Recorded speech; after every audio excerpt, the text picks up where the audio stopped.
Hello guys, in this tutorial you will learn how you can add or create a new note in your account on Obsidian Notes. So let us guide you through this. So launch the Obsidian Notes application, for example, or Obsidian Notes, sorry, excuse the pronunciation here, on your device. So what you want to do is navigate to your vault.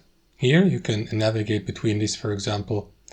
And here at the top, you will see that list of your notes within the vault.